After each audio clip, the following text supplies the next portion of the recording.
Hello, friends. So let's talk about Odisha tourism. Now, we have always seen the state as one of the eastern states uh, with eastern ghats and everything, something associated with the northern Bihar, West Bengal. So it has never been seen as a rising tourist spot. Now, if we look into the kind of initiatives the Department of Tourism as well as the government of Odisha overall is taking to improve the tourism opportunities at the state, that is really worth noticing.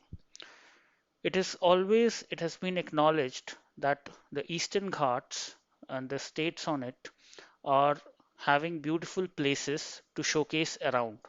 They have a lot of a great potential to show their diverse landscape, be it a hill station or a sea beach or a national park, wildlife sanctuary, or even Buddhist circuit. So all of these combined together, along with the chain of temples which we have in Odisha, makes it a beautiful place for tourism purposes. Now, if we look into detail, then we are well aware of the Lord Jagannath and the temple, which is located in Puri, and the associated Puri beach and all. That is a famous destination for all religious people.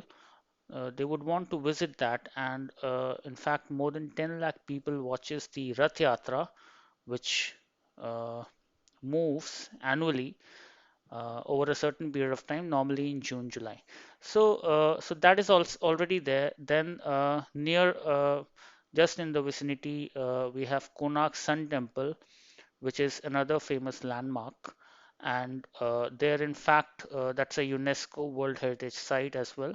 And the place, in fact, the central government is uh, has invested and is integrating solar-based energy for the Sun Temple to further increase the relevance of technology as well as the solar energy and the renewable energy definitely.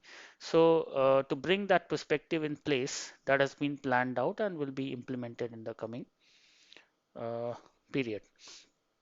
These two, Puri and Konark, along with Bhubaneswar, forms a unique triangle wherein you would be able to see all the heritage temples, handicraft, tribal museums, and whatnot, including beaches and all what we have talked about. So yes, Bhubaneswar is also one of the smart cities, and often it is called smart temple city because it has numerous temples spread across the city. Educationally as well, it has XIMB, that's the Xavier Institute of Management, which is one of the finest management B school in India. Then it has KIITs here, Kalinga Institute of Technology. Then we have many other educational institutes here in the city and also spread across the states as well. Cuttack is very close to Bhubaneswar, a bit north, and Mahanadi is right uh, along, cutting the state into almost two, passing through Cuttack and going into the Bay of Bengal. So, River Mahanadi plays a significant role, and the Satkosia Gorge is also formed on the Mahanadi River itself, and that is a beautiful place for nature lovers, natural wildlife sanctuaries there. So, flora and fauna can be spotted. Uh, so that is a great place to be. Then in the south we have Koraput, and there we have Diomali Hills within the state. That is a good, pristine hill station and less explored, less commercialized. So for real trekkers and all, it's a great place to be.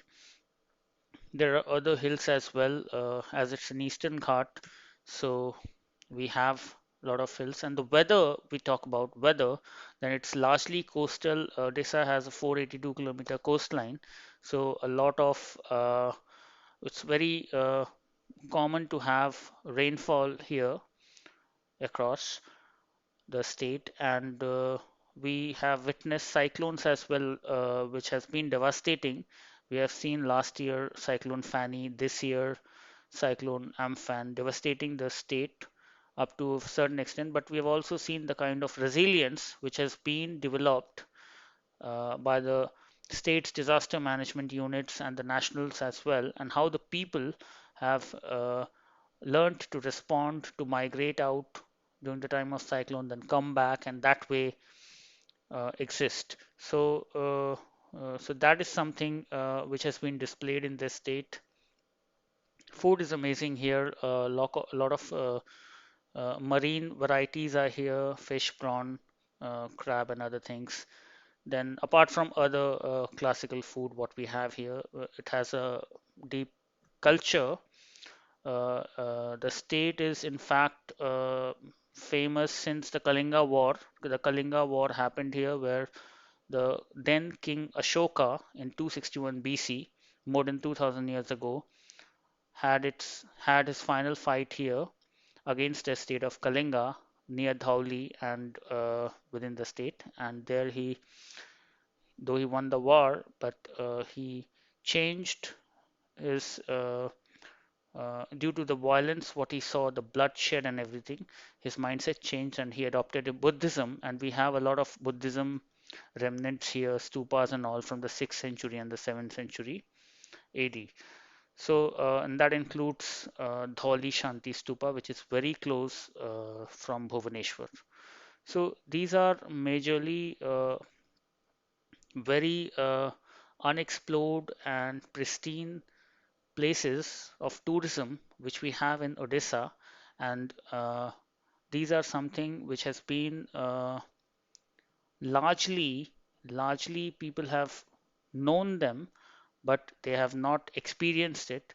So I think it is time that we start thinking of domestic tourism, and within that, and in fact, in post-COVID world, I believe that will be more prevalent. So within domestic tourism, this is a destination where we can have everything from beach to hill station to national park, wildlife sanctuary to museums and tribal culture and handicraft and all. So a holistic experience can be gained here, and the beautiful landscape should be, the weather should be appreciated by the Indians and advertised outside. So that way we create a brand Odisha for tourism. Thank you.